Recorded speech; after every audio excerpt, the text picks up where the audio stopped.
যারা ছবি তোলার ব্যাপারে অনেক অনেক বেশি সিরিয়াস তাদের জন্য ভিভোর তরফ থেকে এবছরের সেরা উপহার ভিভো V29e। একটা স্মার্টফোনের ক্যামেরাকে কোন লেভেলে যে নিয়ে যাওয়া যায় সেটা করে দেখিয়েছে Vivo V29e। By the way, একটা স্মার্টফোন তো মানুষ শুধুমাত্র ক্যামেরার জন্য কেনে না, এর সঙ্গে আনুষঙ্গিক আরো অনেক ব্যাপার স্যাপার থাকে। সেই ব্যাপারগুলো নিয়ে আপনাদের সঙ্গে আমাদের আলাপ হবে আজকে। দেখছেন আপনাদের ভালোবাসার channel tech to the point. Let's get started.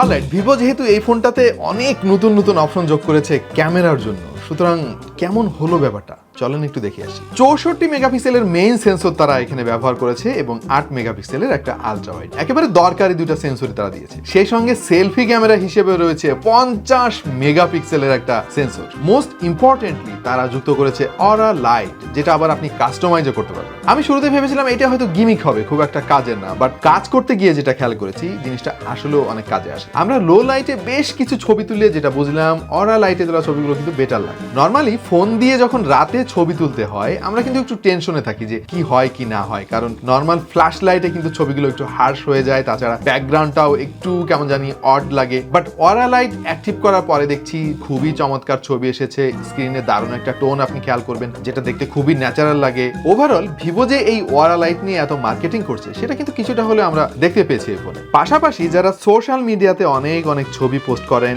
তাদের জন্য তো প্রচুর অপশন যুক্ত করেছে তারা। অবশ্য বেশিরভাগ ফিচারগুলো আমার বিশ্বাস যে মেয়েদের অনেক পছন্দ হবে। যেমন এখানে স্টাইল অপশন রয়েছে, এখান থেকে আপনি বিভিন্ন ধরনের ফিচার অ্যাক্টিভ করতে পারবেন। এখানে নানা ধরনের ফিল্টার দিয়েছে তারা। রয়েছে বিউটি মোড, ডেফিনেটলি এটা কোনো ছেলেরা ব্যবহার করবে না, আপনি বিউটি মোডে এখানে প্রচুর অপশন পেয়ে যাবেন। মেকআপ অপশন রয়েছে, বিভিন্ন পশ্চার্স রয়েছে, পশ্চার্সের মাধ্যমে বিভিন্ন ছবি তোলার সময় আপনি একটা আইডিয়া পাবেন যে কি ধরনের ছবি তুললে দেখতে ভালো লাগে। আরো রয়েছে তাদের বিল্ট ইন ম্যাক্রো মুভি, যারা টিকটকে ভিডিও বানান তাদের জন্য এই জিনিসটা বেশ কাজে আসবে। আমরা বিভিন্ন লাইটিং কন্ডিশনে ছবি তুলেছি, আমরা ইনডোরে তুলেছি, আউটডোরে তুলেছি, দিনের আলোর মধ্যে তুলেছি, রাতের অন্ধকারে তুলেছি। মোটামুটি ছবির কোয়ালিটি স্যাটিসফ্যাক্টরি। যদিও কিছু লাইটিং কন্ডিশনে আমরা খেয়াল করেছি যে শাটার স্পিড একটু স্লো হয়ে যায়, এক্সপোজার কন্ট্রোল একটু ব্যালেন্স হারিয়ে ফেলে। অধিকাংশ ছবিগুলোতে আপনি প্রচুর ডিটেইল পাবেন, শার্পনেসেরও ঘাটতি নাই, এবং মোস্ট ইম্পর্টেন্টলি কালারগুলো কিন্তু ওভার স্যাচুরেটেড না, এর ফলে দেখতে অনেক সুন্দর লাগে। কিছু সিচুয়েশনে দেখেছি এর যে পোর্ট্রেট ফটোগ্রাফি খুব ভালো পারফর্ম করেছে,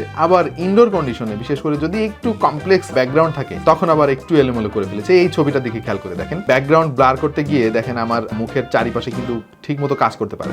রেয়ার ক্যামেরাতে কিছু ইস্যু থাকলেও আপনি যখন সেলফি তুলবেন ভাই গো ভাই, সেরা একেবারে। যদিও 50 মেগাপিক্সেলের ছবি তোলার জন্য আপনাকে এই অপশনটা আলাদাভাবে অন করে নিতে হবে। ভিডিও করা যাবে সর্বোচ্চ 1080p রেজলিউশনে 60 ফ্রেম পার সেকেন্ডে, এবং স্টেবল ফুটেজের জন্য এখানে ব্যবহার করা হয়েছে অপটিক্যাল ইমেজ স্টাবিলাইজেশন বা OIS। আর ভিডিওর কোয়ালিটি কেমন হয় সেটা তো দেখতেই পাচ্ছেন প্রিয় দর্শক। আমি সুপার এক্সাইটেড এর ফ্রন্ট ক্যামেরার পারফরমেন্স নিয়ে। ভাই আমি সবসময় একটা অভিযোগ করি যে ফ্রন্ট ক্যামেরাগুলো নর্মালি খুব একটা ওয়াইড হয় না, বাট এইটার ওয়াইডনেস দেখেন, ক্যান ইউ বিলিভ দিস? মানে এটাই মনে হচ্ছে একটা আলট্রা ওয়াইড সেন্সর তারা বসিয়ে দিয়েছে, এবং যথেষ্ট স্টেবল। যারা ব্লগিং করেন বা ফ্রন্ট ক্যামেরা খুব বেশি ব্যবহার করেন তাদের জন্য জিনিসটা কিন্তু খুবই কাজে আসবে। আর এই মুহূর্তে যে আওয়াজ আপনারা শুনতে পাচ্ছেন সেটা সরাসরি ভিভো V29e থেকে রেকর্ড করা। সো আপনি যদি ভালো ক্যামেরা কোয়ালিটির জন্য এই ফোনটা কেনার কথা ভেবে থাকেন, আপনি জিতবেন ভাই। কিন্তু বাদ বাকি সবকিছুর কি অবস্থা চলেন একটু দেখে আসি। যেমন এর বিল্ড কোয়ালিটি এবং ডিজাইনের কথাই বলি এবার। এই ডিজাইনটা যে খুব একটা নতুন কিছু সেটা না, আমরা আসলে একটু হতাশই হয়েছি, কারণ ভিভোর V27 এর সঙ্গে কিন্তু এর খুব একটা পার্থক্য নাই। তবে বরাবরের মতো ভিভো তাদের নিজস্ব যে ডিজাইন সিগনেচার সেটা এখানে ধরে রাখতে পেরেছে। খুশি হয়েছি আমি, পেছনে তারা ম্যাট ফিনিশ দিয়েছে, খুবই ক্লিন একটা লুক পাবেন আপনি। আর ওভারঅল ফোনটা বক্স শেপের, তবে এজগুলো খুব ভালোভাবে ফার্নিশড করা, এর ফলে হাতে আপনি আনকমফোর্টেবল ফিল করবেন না, সবার হাতেই মানিয়ে যাবে। খুবই কমফোর্টেবল লেগেছে আমার কাছে। ফোনটা খুবই স্লিম, ওজনও খুব একটা বেশি না, সেই সাথে IP54 ডাস্ট এবং ওয়াটার রেসিস্ট্যান্টও রয়েছে এতে। যথেষ্ট ভালো বিল্ড কোয়ালিটির এবং যথেষ্ট ডিউরেবল। তারা সেকেন্ডারি নয়েজ ক্যান্সেলিং মাইক্রোফোনও দিয়েছে এখানে, এবং মোস্ট ইম্পর্টেন্টলি ফোনের সামনে যখন আপনি দেখবেন এর এত কম বেজেল, মানে আপনি খুশি হয়ে যাবেন ভাই। বিশেষ করে বটম বেজেলটা খেয়াল করে দেখেন, যদিও সিমেট্রিক্যাল না কিন্তু খুবই মিনিমাল রাখার চেষ্টা করেছে তারা। সেই সাথে প্রশংসা না করে পারছি না এর যে সেলফি ক্যামেরা কাট আউটটা খুবই ছোট। ওভারঅল এটা যে একটা দামি ফোন এটা হাতে নিয়ে আপনি বুঝতে পারবেন। ডিসপ্লেতেও তারা কিন্তু বেশ ভালো কিছু অফার করছে। 6.67 ইঞ্চির একটা ফুল এইচডি প্লাস অ্যামোলেড, তাও আবার 120 হার্জের প্যানেল ব্যবহার করেছে। রেজলিউশন হচ্ছে 2400 পিক্সেল বাই 1080 পিক্সেল এবং এর ব্রাইটনেস হচ্ছে ম্যাক্সিমাম 1150 নিটস, যেটা ডে লাইটও কিন্তু মোটামুটি ভালোই কাজ করেছে। পিপিআইও 400 কাছাকাছি, যার ফলে আপনি খুবই শার্প পিকচার কোয়ালিটির কাছ থেকে পাবেন। ভিউইং অ্যাঙ্গেল নিয়ে কোনো কমপ্লেন নেই, কোনো কালার ব্লিডিং ইস্যু নাই, কালার শিফটিং ইস্যু তো নাই। ওভারঅল খুবই ভিভিড এবং শার্প পিকচার কোয়ালিটি দিতে সক্ষম এই ফোনটা। অলরাইট, এবার হার্ডওয়্যার সেকশন। এবং তারা স্ন্যাপড্রাগনের 695 প্রসেসরটা ব্যবহার করেছে, যেটা একটা 6 ন্যানোমিটার বেসড প্রসেসর এবং এটা কিন্তু 5G প্রসেসর। তার মানে এই ফোনটা যদি আগামী 2-3 বছর আপনি ব্যবহার করেন, এর মধ্যে 5G যদি বাংলাদেশে চালু হয়ে যায় তাহলে আপনি রিগ্রেট করবেন না। এর 8টা কোরের মধ্যে 2টা রয়েছে 2.2 গিগাহার্টজের ক্রাইও 660 গোল্ড আর 6টা রয়েছে 1.8 গিগাহার্টজের ক্রাইও 660 সিলভার। অ্যাড্রিনো 619 রয়েছে এর জিপিইউ। 8GB র্যামের সঙ্গে পেয়ে যাচ্ছেন 256GB ইন্টারনাল স্টোরেজ। আমার মনে হয় না যে মেমোরি কার্ড আপনার ব্যবহার করা লাগবে এরপরে। অ্যান্ড্রয়েডের 13 ভার্সন এতে ব্যবহার করেছে তারা এবং সেই সঙ্গে রয়েছে ফানটাস 13। আর এই হার্ডওয়্যার আর সফটওয়্যারে আমরা যে পারফরমেন্স পেয়েছি সেটা মোটামুটি সন্তোষজনক। আমরা AnTuTu স্কোর পেয়েছি 3,52,912, গিগ বেঞ্চে সিঙ্গেল করে স্কোর এসেছে 888 এবং মাল্টি করে 1962। যদিও ফোনের দাম বিবেচনায় আমার কাছে মনে হয়েছে এর পারফরমেন্সটা আর একটু বেটার হইতে পারতো। যেমন 8GB র্যাম থাকার পরেও আমরা খেয়াল করলাম যে অ্যাপ ওপেনিং টাইম তুলনামূলকভাবে একটু বেশি লাগছে। সেই সঙ্গে অনেক অ্যাপ যদি ব্যাকগ্রাউন্ডে অ্যাক্টিভ থাকে তখন কিন্তু মাল্টিটাস্কিং করতে গিয়ে একটু স্ট্রাগল করতে দেখা যায় এর ইউআই কে। তবে ডে টু ডে ইউসেজের সাধারণ কাজগুলো করতে আপনার খুব একটা সমস্যা হবে না। আমরা এই ফোনটা দিয়ে বেশ কিছু গেম ট্রাই করেছি, যেমন call of duty, PUBG, asphalt 9 ইত্যাদি ইত্যাদি। এবং যেটা খেয়াল করেছি, হিটিং ইস্যু না থাকলেও লং টার্ম গেমিং করার পরে না ফোনটা একটু ল্যাগ করা শুরু করে, বিশেষ করে অ্যাকশন সিকোয়েন্সগুলোতে না বেশ ভালোই ফ্রেম ড্রপ খেয়াল করেছি আমরা। তবে ভিভোর ফানটাসটা কিন্তু নিট অ্যান্ড ক্লিন একটা ইউআই এবং এখানে তেমন কোনো ব্লটওয়্যার আমরা দেখি নাই। আপনি নিজের মতো করে সাজিয়ে নিতে পারবেন, প্রচুর কাস্টমাইজেশনের সুযোগ রয়েছে।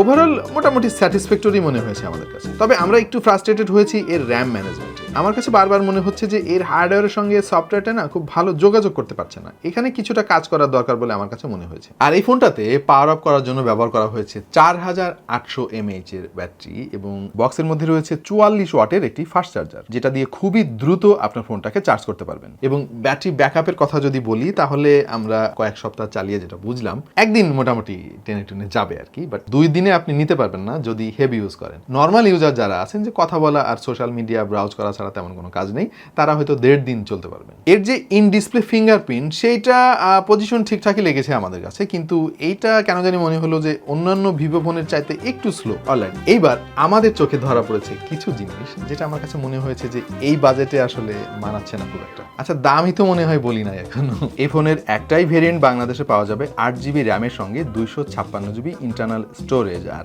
অফিসিয়াল ওয়ারেন্টি সহ এর দাম হচ্ছে 36,999 টাকা। সো এই ফোনের যে দাম এবং যে পারফরমেন্স, যে ফিচার, এটা আমার কাছে মনে হয়েছে কেমন জানি মিলছে না। সো আমার কাছে মনে হয় যে এটার দাম যদি 30-এর আশেপাশে হতো তাহলে একদম মুড়ির মতো বিক্রি হতো এটা। সো চলেন কি কি অপূর্ণতা আমরা পেয়েছি এই ফোনে সেটা নিয়ে আবার আলাপ করি। প্রথমত, এই ফোনের ব্যাটারি 4800 mAh আমার কাছে একটু কমই মনে হয়েছে, কারণ এটা ফুল এইচডি প্যানেল। যদিও 6 ন্যানোমিটার প্রসেসর তারা দিয়েছে, তারপরেও এখন ভাই 5000 mAh একেবারে স্ট্যান্ডার্ড হয়ে গিয়েছে, যদিও সেটা ফাস্ট চার্জিং দিয়ে তারা পুষিয়ে দেওয়ার চেষ্টা করেছে। অলরাইট, এর যে গেমিং পারফরমেন্স আমরা খেয়াল করেছি, এটা মনে হয়েছে যে অর্ডিনারি কোনো 20-25 হাজার টাকা দামের ফোন। বাট ভিভোর ফোনের ইউআই তো ভালো, এর আগের ফোনগুলোতে আমরা কিন্তু ভালো পারফর্ম করতে দেখেছি। সো এখান থেকে আমাদের এক্সপেকটেশন সেরকমই ছিল, বাট আমরা একটু ডিসঅ্যাপয়েন্টেড হয়েছি। কিন্তু ব্লুটুথ 5.1 ভাই, মার্কেটে 5.4 কিন্তু চলে আসছে অলরেডি। হ্যাঁ, সেখানে ব্লুটুথ 5.1 নিয়ে ভিভো এখনো পড়ে আছে।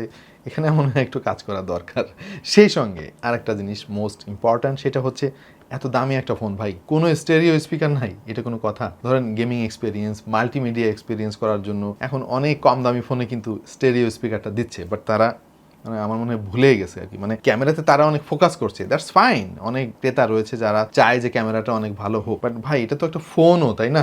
মানুষ তো অন্য অনেক কাজ করার জন্য কিনবে। সো এসব দিকে আরেকটু ভালোভাবে নজর দেওয়া উচিত ছিল ভিভোর। আরেকটু ডিসঅ্যাপয়েন্টেড হয়েছি আমরা, এত দামি একটা ফোন কিন্তু 4K রেকর্ড করার কোনো সুবিধা নাই। ক্যামেরা নিয়ে এত কথা বলা হচ্ছে কিন্তু 4K রেকর্ড নাই, জিনিসটা আসলে মেনে নিতে পারছি না আমরা। সেই সঙ্গে যারা মিউজিক লিসেনার আছেন, গান শুনতে পছন্দ করেন, তাদের জন্য একটা দুঃসংবাদ আছে, সেটা হলো এতে 3.5 মিলিমিটার কোনো হেডফোন হেডফোন জ্যাক নাই। শুধু তাই না, আরেকটা জিনিসও নাই, সেটা হচ্ছে এতে মেমোরি কার্ড ব্যবহার করার কোনো সুযোগ নাই। যদিও এটা আমার জন্য ভালো ভাই, কারণ মেমোরি কার্ড ব্যবহার করলে ফোন অনেক স্লো হয়ে যায়। সুতরাং এটাকে আপনি নেগেটিভ দিকও ভাবতে পারেন, আবার পজিটিভ দিকও ভাবতে পারেন। সো ফাইনালি সব কথার শেষ কথা হচ্ছে যে এই ফোনটা আপনি কিনবেন কিনা বা আমি কিনবো কিনা। ওয়েল, যদি আপনি ক্যামেরা লাভার হয়ে থাকেন, সোশ্যাল মিডিয়াতে আপনার আনাগোনা অনেক বেশি, তাহলে ভাই এটা one of the best phone in the market right now considering the camera performance. But আপনি যদি ওভারঅল পারফরমেন্সের কথা চিন্তা করেন, তাহলে হয়তো এই ফোনটা আপনার জন্য অ্যাপ্রোপ্রিয়েট না। ক্যামেরা জোস, অন্য সব কিছু মোটামুটি। এই ছিল আমাদের আজকের ভিডিও। প্রিয় দর্শক, কেমন লাগলো Vivo